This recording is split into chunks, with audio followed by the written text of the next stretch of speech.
A word from the word within මම අද දවසෙත් සහෝදරයා ශාන්ති ශබාත් ශාලෝම්. ප්‍රේමවන්තේනි, අද දවසේ අපි කතා කරන්නට යන මේ වචන දෙකේ තේරුම කුමක්ද?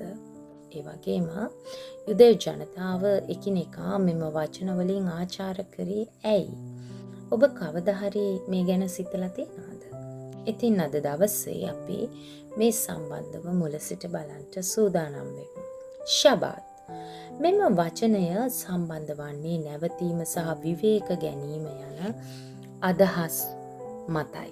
ඉතින් උප්පත්ති පොතේ සඳහන් වන ආකාරයට දෙවියන් වහන්සේ මැවීමේ කාර්යය සම්පූර්ණ කළායින් පස්සේ 7 වෙනි දිනේ විවේකගෙන ඒක ආශිර්වාද කර ඒ වගේම ශුද්ධ බවට උන්වහන්සේ සඳහන් කරනු ලැබුවා. පසුව මෝසෙස් තුලින් උන්වහන්සේ නැවතත් විවස්ථාව දුන්නාට පස්සේ දෙවියන් වහන්සේ ඊශ්‍රායල් ජනතාවට සබත් දවස සිහි කර එය ශුද්ධව පවත්වන්නට කියලා උන්වහන්සේ ස්වර්ගික අණක් ලබා දුන්නා. ඉතින් සබත් දවස සතියේ 7 වෙනි දිනය වන අතර අද අපි හඳුන්වන සෙනසුරාදා දිනය හැටියට එදා දවසේ ඒක තිබුණා.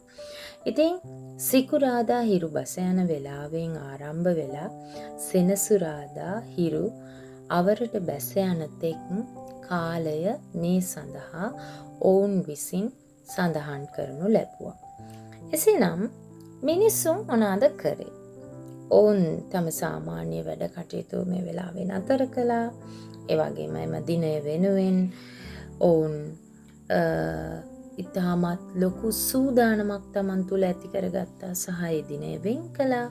පවුල් එකට එකතු වෙලා විවේක ගනිමින් දෙවියන් වහන්සේට නමස්කාර කරමින් තම ජීවිතේ රඳා පවතින්නේ තමන්ගේම ශ්‍රමය මත පමණක් නෙමේ දෙවියන් වහන්සේ මත බව ඔවුන් නිතර සිහි කළා.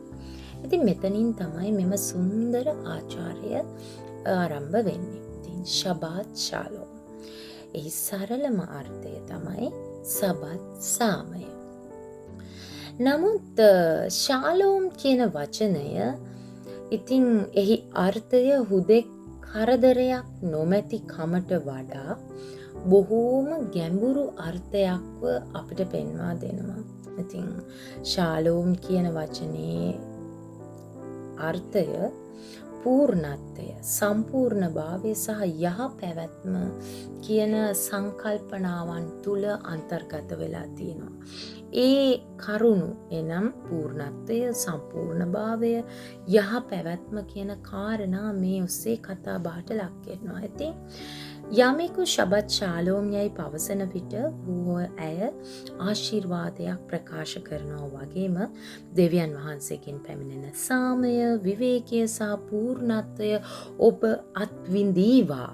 නමුත් අප විශ්වාසවන්තයන්, ඇදහිලිවන්තයන් ලෙස උන්වහන්සේ ඉදිරියේ තේරුම් ගත යුතු කාරණේ නම් ඊටත් වඩා ගැඹුරු කාරණයක්. එනම් අලුත් ගිවිසුමේ අපට පවසන්නේ දෙවියන් වහන්සේගේ සෙනඟ සඳහා තවමත් විවේකයක් ඉතිරිව තිබෙන බවයි. ඉතින් ප්‍රේමවන්තයනි, අපගේ අවසාන විවේකයේ හුදෙක් එක් විශේෂ දිනයක් පිළිපැදීමෙන් පමණක් අපිට හොයාගන්න බෑ.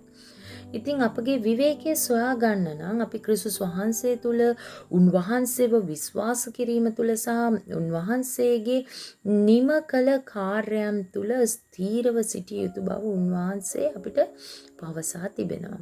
ඉතින් මාගේ සාම දාණය ඔබට දෙමි.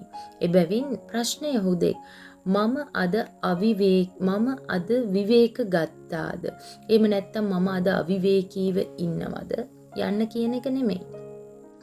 ඊටත් වඩා ගැඹුරුම ප්‍රශ්නය වෙන්නේ මම දෙවියන් වහන්සේ තුල විවේක ගනිමින් ඉන්නවද? ඒ කියන්නේ දෙවියන් වහන්සේ කිසිවිටකත් ඔබට උසුලන්ට නොහැකි බරක් ඔබට උසුලාගෙන යන්න ඉඩ තලසන්නේ නැහැ. දෙවියන් වහන්සේ විසින් කළ යුතු දේවල් ඔබේම ශක්තියෙන් ඉටු කිරීමට ඔබ උත්සාහ කරමින් ඉන්නවද? සිතන්න. අද එම වෙහෙස බර උන්වහන්සේ ඉදිරියේ තබන්න ප්‍රේමවන්තේනි. තව දුරටත් ඔබේම ශක්තියෙන් පොරබදිමින් සිටීම නවත්වන්න. උන්වහන්සේගේ වචනය විශ්වාස කරන්න. ඔබේ ජීවිතය උන්වහන්සේට බාර දෙන්න. උන්වහන්සේගේ විවේක සුවයට ඇතුළු වෙන්න. මන්ද සැබෑ ශාලෝම් යනු හුදෙක් සාමකාමී දිනයක් නෙවෙයි. සැබෑ ශාලෝම් සොයා ගත හැක්කේ සමාදානයේ දෙවියන් වහන්සේ තුළ අවසානයේදී යේසුස් ක්‍රිස්තුස් වහන්සේ තුළ. ඉතින් ශබත් ශාලෝම් සාමෙන් හා දෙවියන් වහන්සේගේ විවේකයෙන් පිරුණු ආශිර්වාදමත් සබත් දවසක් වේවා. ජේසු පිහිටයි.